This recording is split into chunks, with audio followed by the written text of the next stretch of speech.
In this video, I'll show you how to install Google Drive on Mac. And if you find this video helpful, please do not forget to like and subscribe. Now, the first thing you should do is go to Google and type in Google Drive download.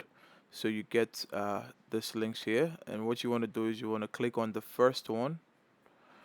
That's the ipv4.google.com. You want to click on it.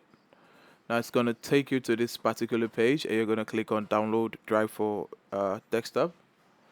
Now you see it's downloading Google Drive. It should be done in a few seconds. It's downloading, and we're gonna open it up. Now we're gonna double click on the PKG file, and once we have that, we're gonna click on continue. We're gonna allow. We're gonna continue from here, and we're gonna install. We're gonna input our password. Then we're gonna install software. You're gonna allow these permissions also.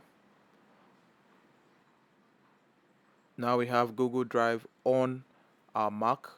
Here you're going to sign in to authenticate yourself as the owner of the Google Drive. And once you do that, you should have Drive set up on your Mac. Now that's how to set up Google Drive on Mac. If you do find this video helpful, please do not forget to like and subscribe. And on that note, I'll see you in the next one.